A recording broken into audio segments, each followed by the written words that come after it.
Go. Hey, my name is Angela Harry. I'm the Sapphire Ambassador with Plexus Worldwide.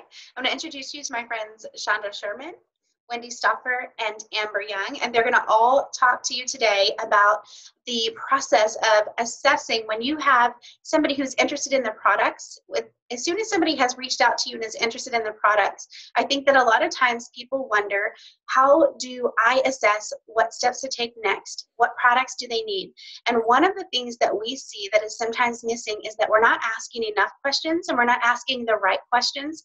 So we want to talk to you about what that looks like. And Wendy and I have these two phenomenal ladies on our team who do such a great job of getting those questions asked and then following up with them through that process. And so we thought that we would just kind of let them do their thing and walk you through that process. So without any further ado, I think we're going to go to Amber first. Is that right? Okay, so we're going to go to Amber first. All right. Hello, everyone. So I wanted to talk to you about what we call assessment and assessment questions. And a lot of times we will get somebody that comes to us, maybe they message us or send us a text message and say, hey, I'm interested in Plexus. Can I have your website? And a lot of people make this mistake and they're so excited that somebody contacted them. They're like, sure, here it is. And they send them their website and then you never hear from them again. So a lot of things happen with that. One, they see retail prices and they are pretty high. And you don't even have that opportunity to discuss with them preferred customer pricing, wholesale pricing, whatever it might be. The biggest thing, though, is that we have a significant amount of products, and they are all geared towards different health goals and needs, and people will not get enough information from our website alone to determine which products are right for them. They see basically a very small description and the product name, and that's really all they have to go off of. So it's very important as their ambassador, as the person that they came to, that you have a conversation with them and you really discuss and with them what their goals and their needs are, and you ask all the right questions so that you gather the information from them of what's truly going on in their body, so we know what their gut health, their blood sugar, and their inflammation is like. And then we can guide them towards what products are going to be best for them. So that's really where we want to go with this. So when somebody contacts you and says, I'm interested in Plexus, do you have something that you can send me? Or can I have your website? I'd like to look at your website.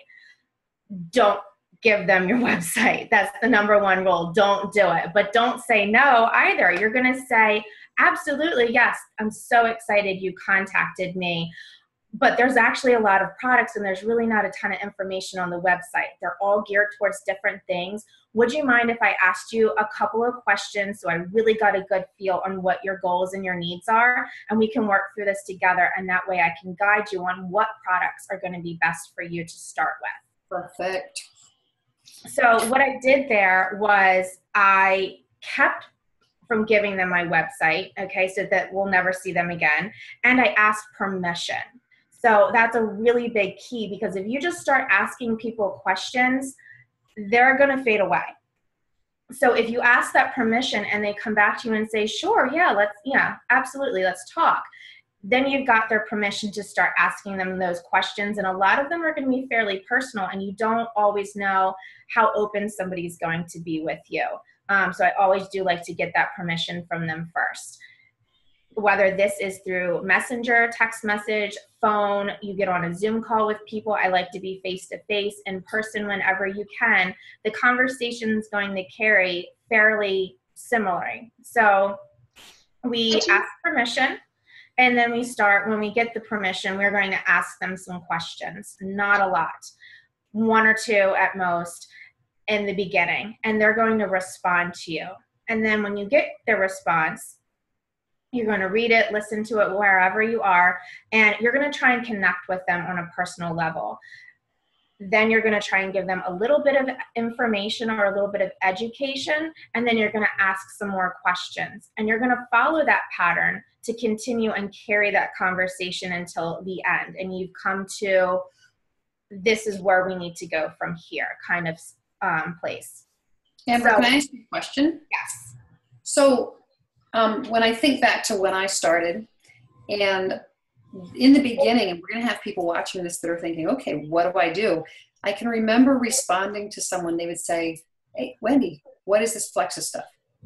And I would send them probably 3 or 4 paragraphs of all the goodness that Plexus does, balancing this, fixing that, killing off the candida. Let me tell you about candida, or bad yeast, or let me tell about all these things. And then it'd be crickets for the rest of the time. Yes. I wouldn't. So you don't do that. No, I did do that. I was absolutely guilty as charged with that because I vomited Plexus. I know people don't like that term, but I mean, there's no other better way to put it. And there is so much information and we want to give it all to people. And I very much believe that knowledge is power.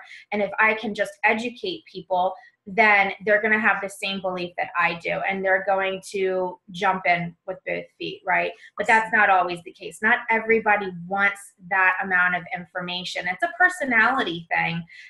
Some people really do. And some people are going to take a lot longer to make a decision. Some people really just want to know quickly, what is it going to do for me? How much does it cost? I'm ready. I'm going to buy.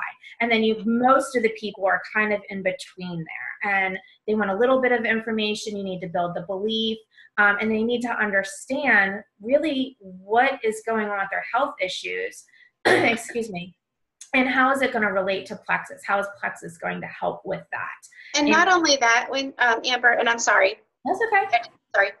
The thing about you asking the questions too, and I just didn't want to miss this point, is that when you ask those questions, you actually shift things in such a way that you set yourself up to be someone who's guiding and coaching and people, and you actually change it from being just a person who's selling something to someone who's actually going to guide you through a process. And that's a very different thing. And so it's really important to us that you understand how that plays out and what a difference it can make in just your overall retention of your customers because of the way they view you. Yes, absolutely. One of the things that I love about Plexus as a business is, excuse me, when somebody buys Plexus, that is not the end of the relationship. That's the beginning of the relationship. So we literally are health coaches, life coaches, support networks, friends, and we develop these relationships because we work so closely with people after they've bought the products to get them through the process of balancing their blood sugar, through the process of detoxing and rebalancing their gut and getting their inflammation under control. And it is a process. And it's a process that people do not know how to get through without the guidance of their ambassador. So that's why it's really important that we know the person that we're talking to. And it could be a complete stranger. I get referrals and complete strangers all the time. So I need to ask these questions and gather this information about them. And I'm going to learn about them as a person as well. And it's wonderful because then we create these relationships and these friendships with people that we've never had before. Well, the 4 of us are really friends because of that. Yes. Yes. So that's really awesome. And I value all so much. So this is wonderful. So let's go ahead and talk about these questions. So we have asked for permission and they've said, yeah, sure, go ahead.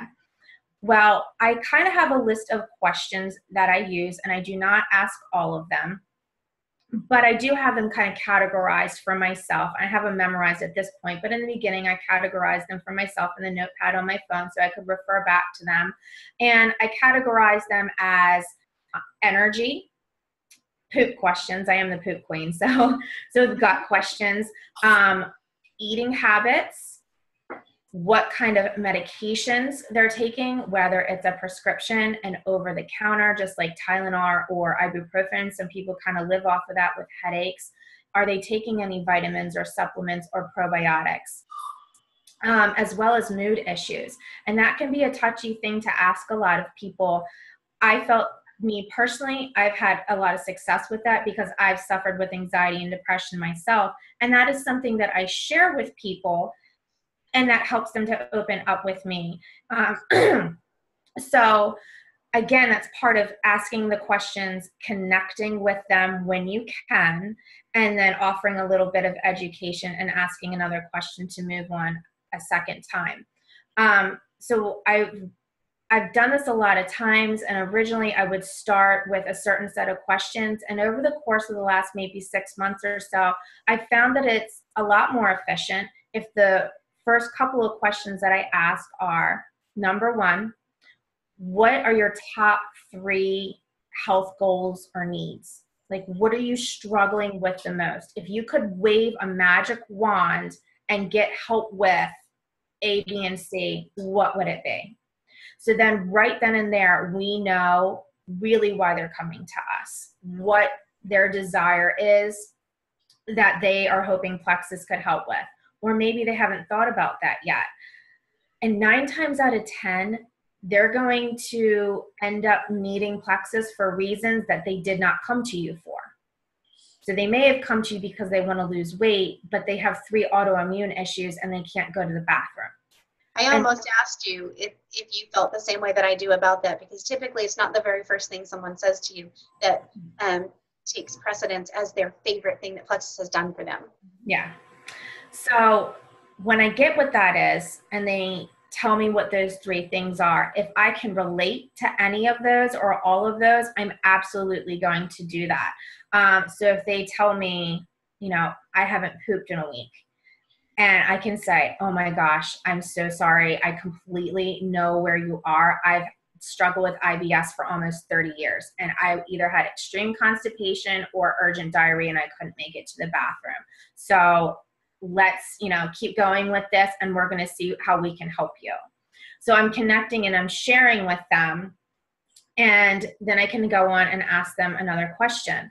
The second question that I really like to ask the most now, because I feel like it really shortens the conversation because it'll give me information they don't necessarily feel pertains to Plexus, is I ask them what medications they're taking. And I don't just say, what medications are you taking? I want them to elaborate. I want to know what prescriptions they're taking, what over-the-counter medications they take on a fairly regular basis, or even just sometimes. Are they taking any vitamins, probiotics, any other supplements? Because that right then and there is going to give me this open door to what they're struggling with. And again, if somebody says their top 3 things are like weight loss, energy, and sugar cravings, those medications could tell me that they have a thyroid issue, that they have an autoimmune issue. You know what I mean? But they're not coming to you because of that, because they don't think that Plexus is going to help them with those things. But those medications, that list of medications is going to tell you exactly what it is. And if you don't know what that medication is, Google is your best friend. The other thing, and I just will really quickly interject this, is that a lot of times the medications that you find out that they're on, and maybe they came to you for weight loss, let's just start out the simplest one. If they came to you for weight loss and then you find out that they're on thyroid medications, there is a connection there that your potential client had no idea to make, but now you know that, and that's actually very important information because it helps you to guide them on these products. Yeah, absolutely. And I have learned over the years that when somebody's struggling with a weight issue, if they have tried to exercise, if they have tried to eat right, and they simply cannot lose weight, or they have suddenly gained weight, they can't, or they lost weight and it came back, they can't keep it off, they're yo-yoing, whatever it might be, they're just struggling with their weight in general, but they're trying to do the right things. There's an internal reason as to why that weight won't come off and stay off. There's an imbalance, and it's almost always going to be rooted in blood sugar, gut health, and inflammation. One or all of those. Something that I know about this team, and I know, Angela, you've said it before, and I've said it before, but we're pretty proud of our team.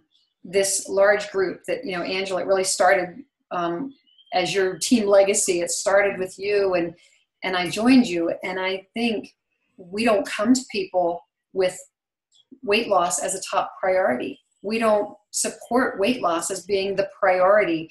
And so as you're asking these questions, like you said, we're now saying to them, a weight issue, whether it's underweight or overweight, is a symptom of something else. And that we're going to discover with you and together. And so this team, when you talked about the fact that we support each other and we've built this network, they're not going to find that anywhere else, joining some kind of weight loss program. And when they say, I just want more energy and I want to lose weight, and you find out that they've been struggling with thyroid or autoimmune or anything else, it really does open up a conversation that they might not have been ready to have as well. So I just had to say, I just love that our team, if you're struggling as an ambassador, and this is for anybody, if you're struggling as an ambassador to keep people on products, it might be because you're missing this key piece, which is asking questions and helping them understand what we're going to help them to do, and not just say, okay, here are some products, hope you eat well, and you're going to lose some weight. So this is what we keep them on. And just to tack on to what you said, Wendy, is that you would, for the ambassador who is listening to this and going, oh my gosh, I really don't know if I can do this. I don't really know if I want to ask people those questions and I don't want to bother them. Here's the thing. People want to be cared about, and you would be shocked at how grateful they are that you will take the time to care and to go through those steps. It actually means a lot to them, and that's the beginning of where that trust relationship starts. And I can speak to that. When Amber first started, talking to me about this and gave me her list of questions, I was terrified. And the only reason that I was able to do it is because I started over Facebook Messenger. So I wasn't doing it face-to-face yet. And I was really surprised and shocked that almost every single time people would say, thank you so much for taking the time to listen to all of this. I really appreciate it. And the first couple of times I was like taken aback because I thought I was being a bother, and I was just like forcing myself to do it scared. You know what I mean? Yes. And I was really taken aback over and over again by people saying, like, I can't believe I'm sharing so much with you. Thank you for listening. Or I really appreciate it. You've made this connection for me that I never would have made for myself. And so it's sort of, if you just do it scared a couple times, you will get those natural feedback cycles, and then you'll get it, and you'll realize that this is best for you and your business, and it's best for your clients to get what they need from the products. Exactly. I agree 100%. And I think a large part of it comes from just modern medicine. We pay all this money and we go into a doctor's office and they don't even really listen to us. We don't really get an opportunity to ask questions. We leave there going, oh my gosh, I forgot to ask this. Oh my gosh, we didn't talk about that. And I got to the point in my life, especially for my daughters, that I would just keep a running notepad on my phone of things that I needed to ask the doctor and make sure that I talked about when we had that 5 minutes in the room. You wait an hour in the waiting room, you get 5 minutes and they're gone.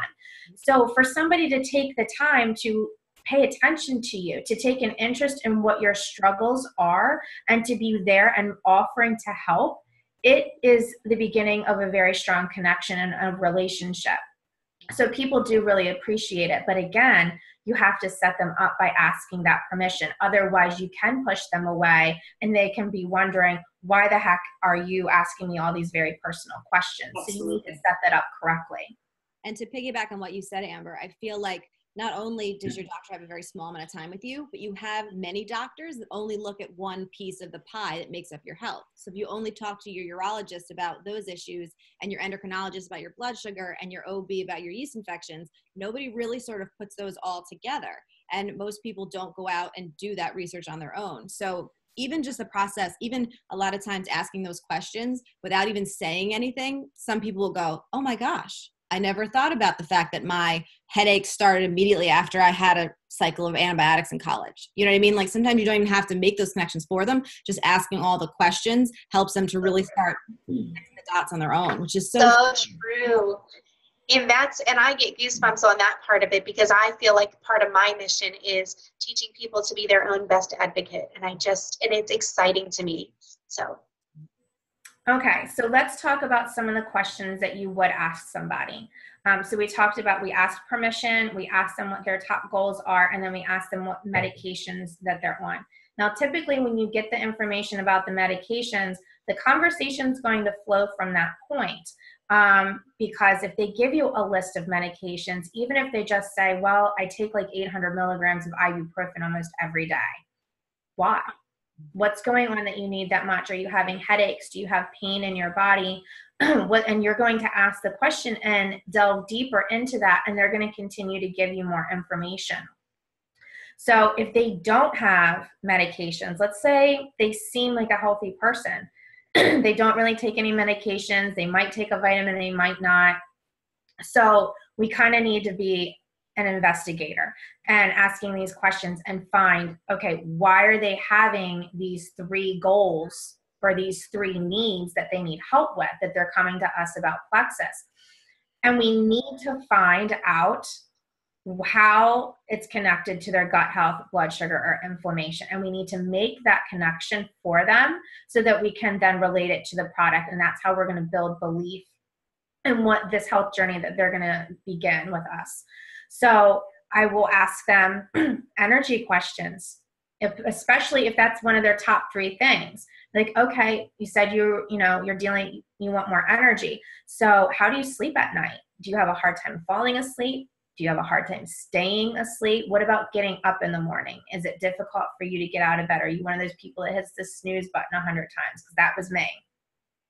Do you need coffee, soda, or energy drink, some kind of caffeine to get through the day? Do you feel like you've got that afternoon crash or you need a nap?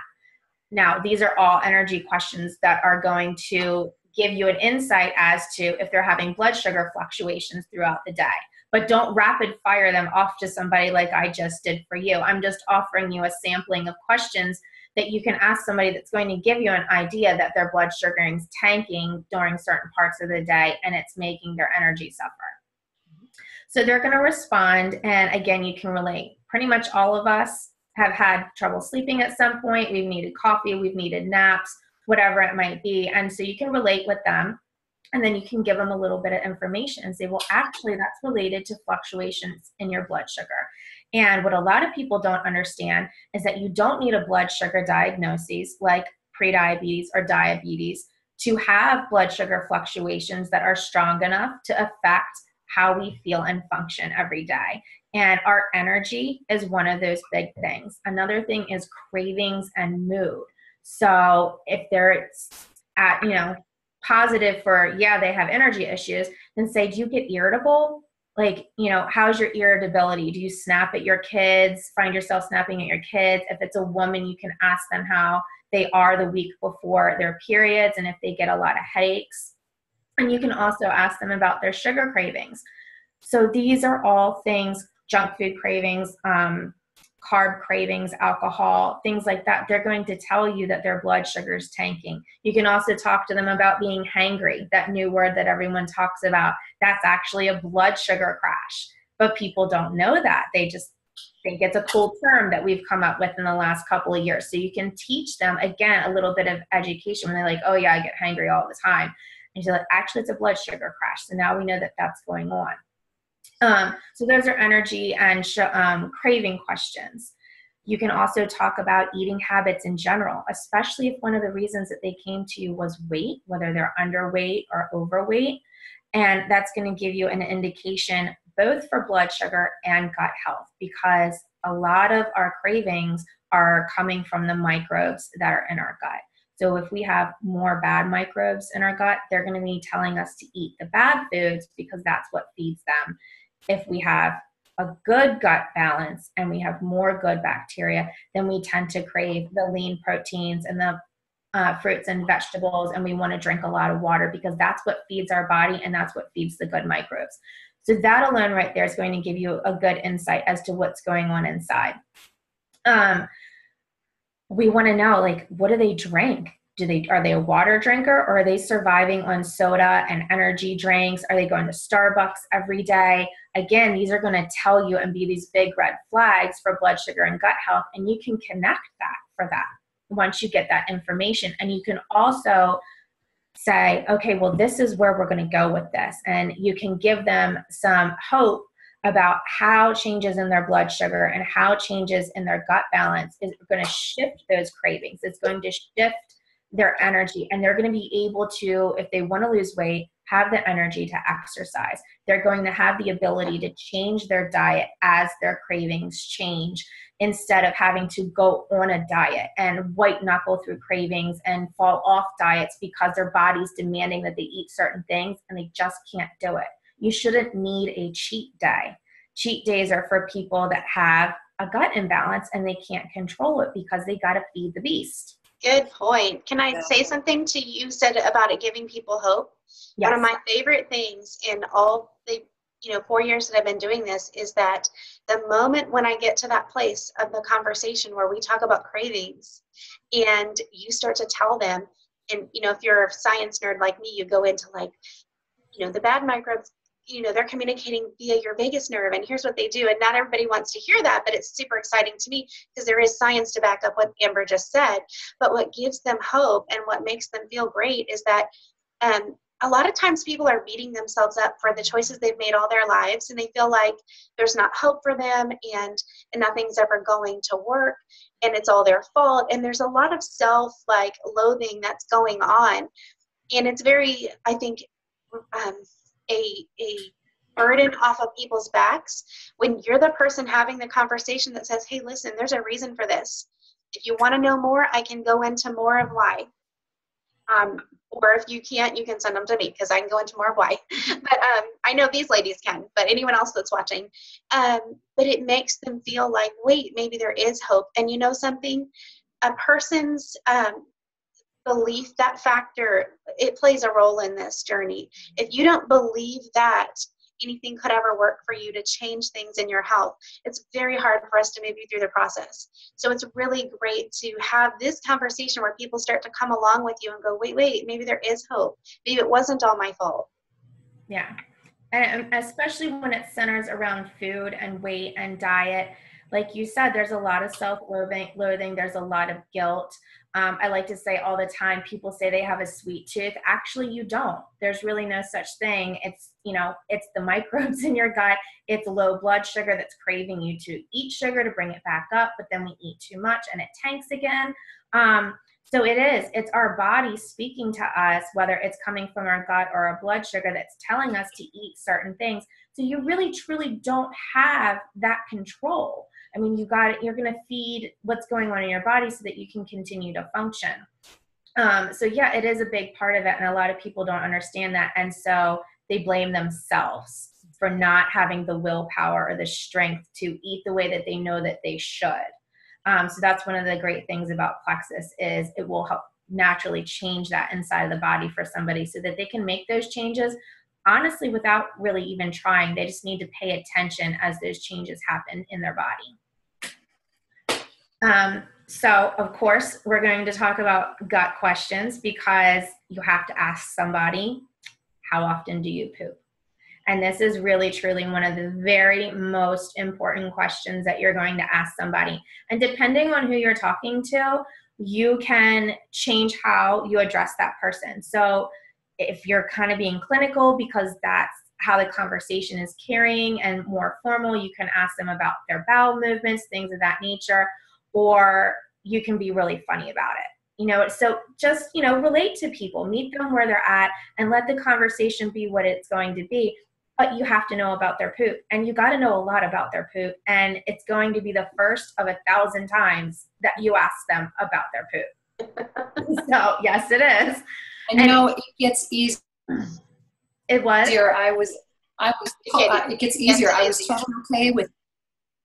It's easier. Like I was totally okay with asking people about what they eat and their blood sugar and their headaches. But to say poop, oh my gosh, it was like embarrassing. And since doing things with you guys, I'm just like, oh, that's nothing now. And that's what it is you do it scared, you do it a little embarrassed, you make it kind of funny. Do you? I do. Keep it clinical. Yeah. But it is something that you get used to, and you have to be willing to do this. And I have to say, in my mind, I'm always thinking about who's watching this. And we've got ambassadors out there. We know, guys, that you are out there, and you're not going to have some of the opportunity to ask these questions that we as women can ask other women. So you might need to not refer them away from you as a client, but just have in your back pocket, have somebody that is your running buddy that is a woman that could ask those questions for you and help you with that. So if that makes sense, I just feel like there's going to be men going, yep, I can't do this business because I can't ask somebody about it. You're absolutely right. I'm so glad you said that. And so if that's the case and you're anywhere in our team,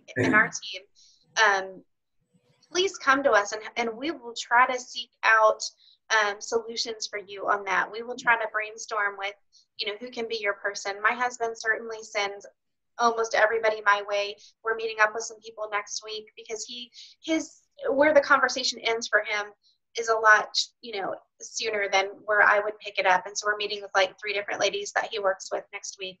He's not going to have those conversations with him, but we will help you. So just put them in touch with, someone who can ask these questions confidently and it's sensitive.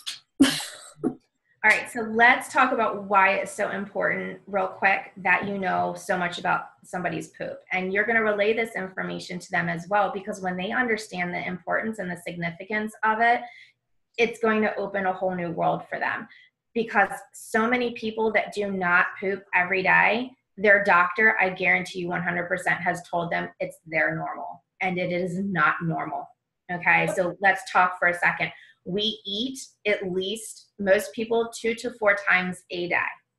So if it is going in, but nothing is coming out, where is it going? And your gut can hold up to 20 pounds of excess waste adhered to the lining of your gut wall, and you can still be pooping every day. So think of that kitchen sink. We've got that pipe, that drain, and all that grease and grime goes and adheres to the pipe wall. That water is going to still flow through that pipe. It just goes through at a lot slower rate. And that waste, that grease and grime, is going to deteriorate that pipe over time. And a very similar thing happens in your body. So your waste are toxins. It's waste that your body is trying to push through and out. It doesn't belong there. So if it's stuck and it's adhered to the gut wall, your body's reabsorbing the toxins that it was meant to get rid of. And it creates a lot of problems just being there. We feel full. We feel bloated. We have a lot of gas. It can cause cramping and pain. It can cause constipation and or diarrhea, because when it gets so bad, sometimes diarrhea is the only thing that can pass through. Again, these are all indicators of what's going on in somebody's body. And again, it deteriorates that gut lining. So we have malabsorption issues, as well as a host of other GI disorders that can come along with that. That all being said, our waste, our pee and our poop, is our body's primary pathway of getting rid of toxins. So if they are not going every day, that is the first thing that we need to help them with Plexus, because as we start to detox their body and rebalance their gut, their body has to be able to sufficiently get rid of those toxins, or they're going to have die-off symptoms. That's why BioCleanse and drinking enough water every day is so important for anyone that's taking Plexus, because we are trying to flush those toxins out. So again, whenever I follow up with somebody, I am always asking them about their poop. How many BioCleanse are they taking? How much water are they drinking? How often are they pooping? And yes, I'm going to ask them about consistency, smell, those kinds of things. Because when people start going for the first time, really with BioCleanse, that sludge, that buildup is going to pull away from the gut wall. It's going to start moving through and out of the body.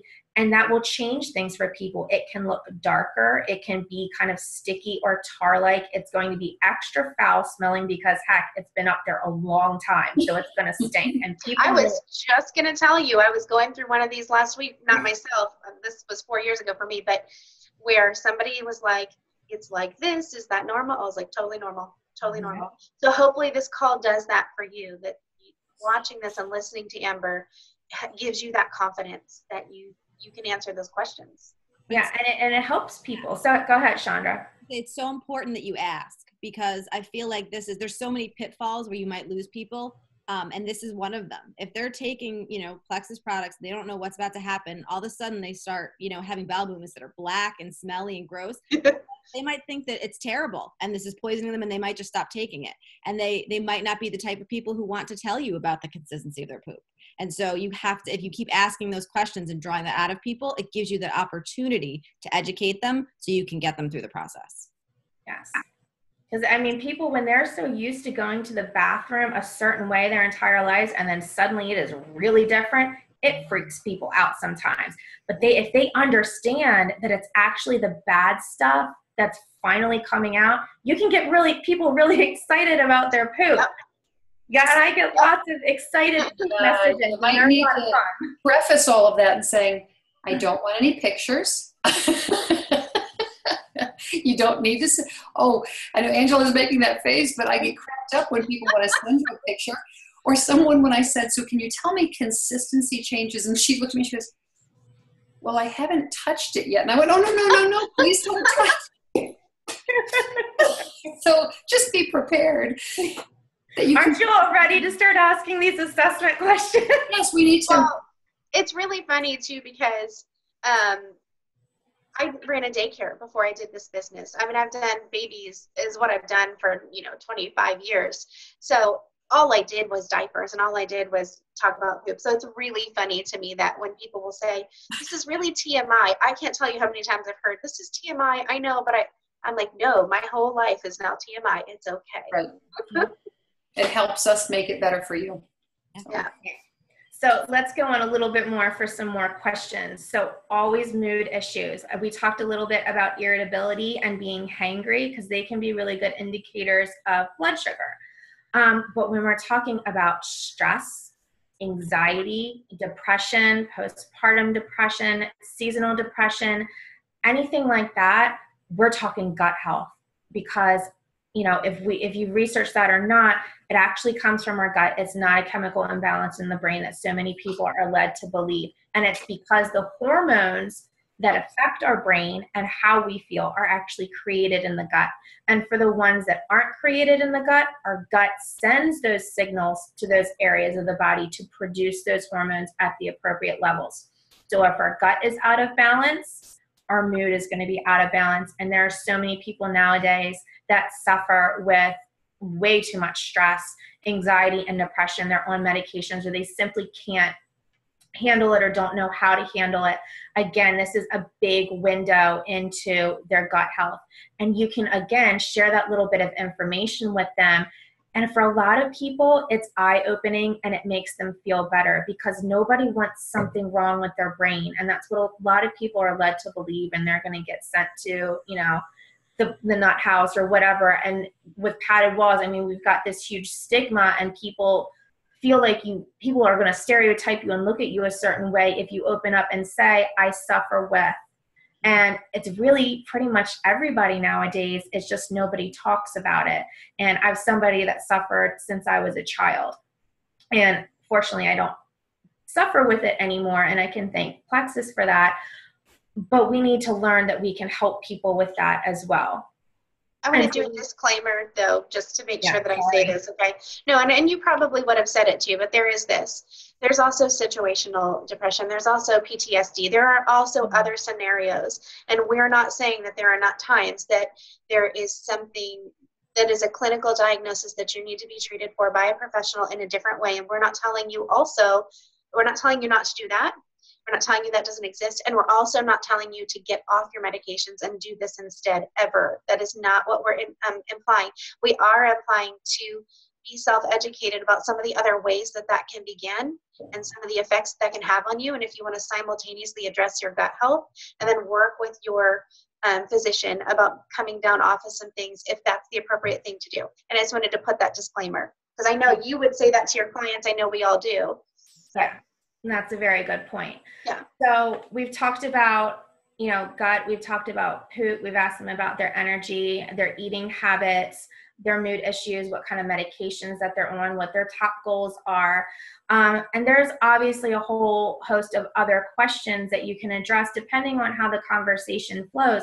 So if somebody tells you that they can't gain weight, or that they're taking special B vitamins, or based on the conversation, you can kind of determine that they've got a malabsorption problem. They've got vitamin deficiencies. Maybe they needed an iron infusion or a B12 injection, things like that. Then you can say, have you ever been tested for MTHFR? It's a good possibility that they might have that gene mutation and their body can't absorb vitamins. It could also just be a gut issue that they're not absorbing stuff. They might not have that gene mutation, but they're just questions to ask that can, again, give you more information so that you can better help guide this person along the way.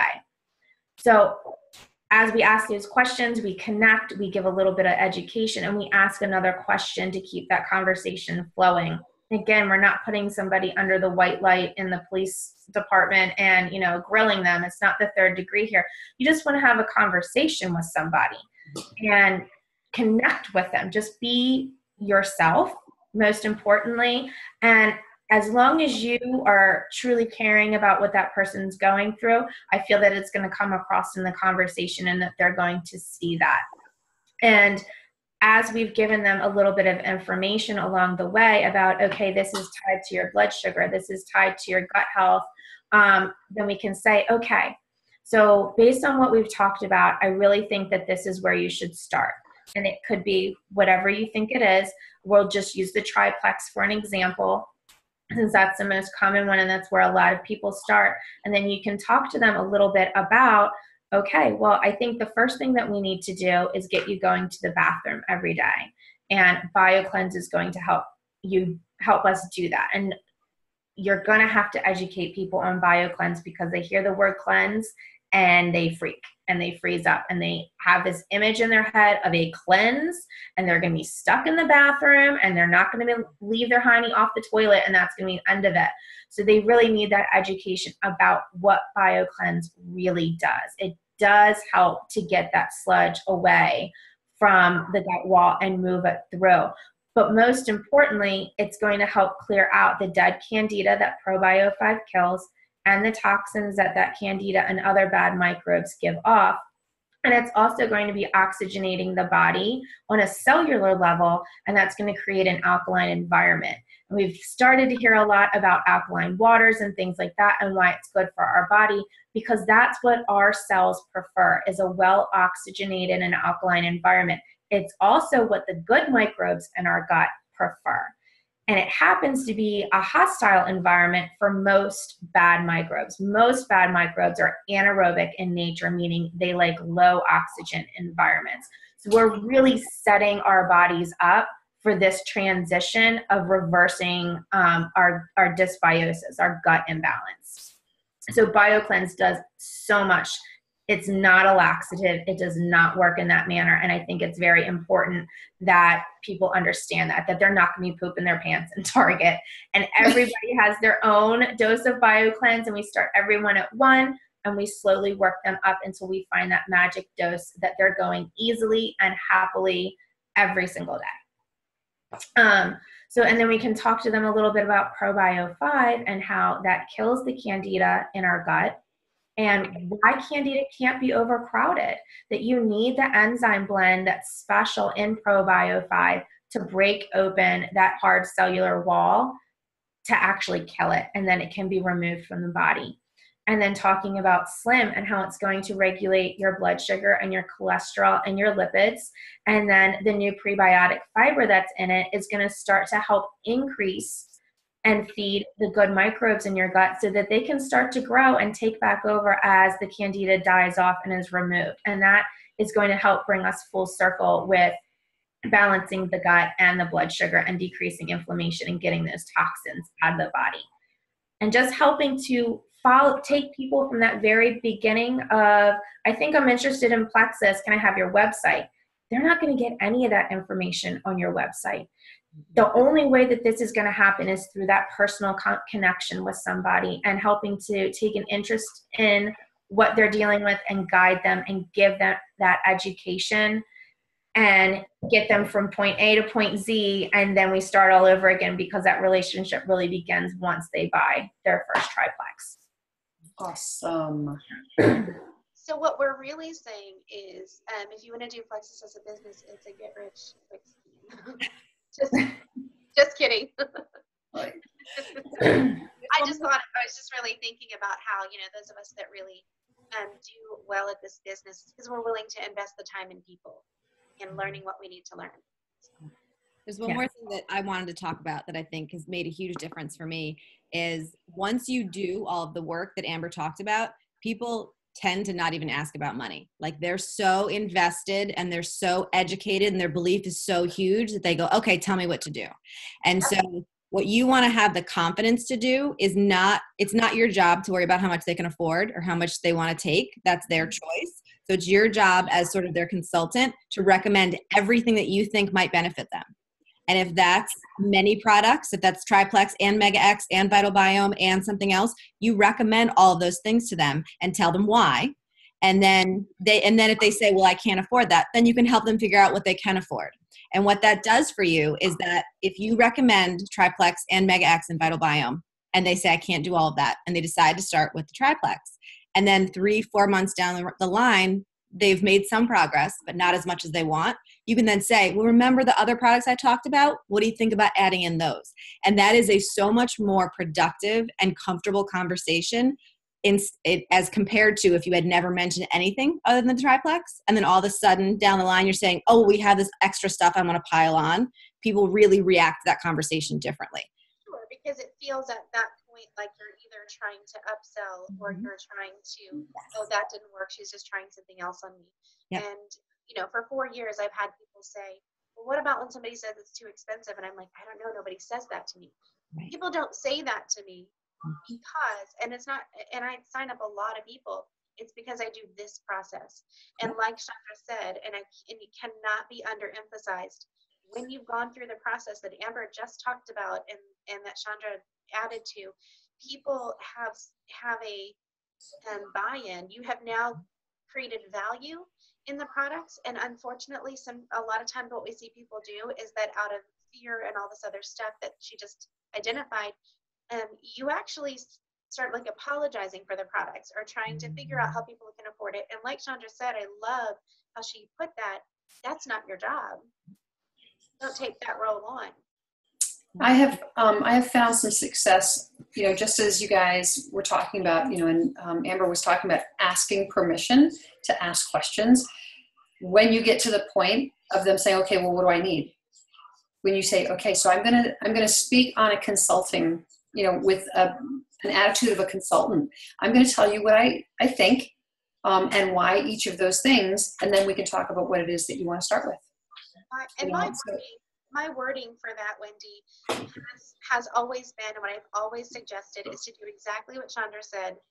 Talk to them exactly like you just described. And then when I get done saying it, and you can almost feel the sigh of relief when I'm done, I'll say, but I know everyone has a budget. So, and I'll start to open up that conversation where they feel like, oh, okay, she's not going to try to get me out the door with, $500 for the products, which I don't know who could spend $500 worth of products, but I just came up with that number. But then there's just sort of a release of, okay, she's going to let me work through this process and see where to start. And it is okay to just start somebody where they're willing to start. If you've had that conversation and asked those questions that Amber talked about, people are much more willing to take the plunge and really get it going. And I think a lot of people talk about mentioning 60 to 90 days, so sort of like giving people the idea this isn't a quick fix.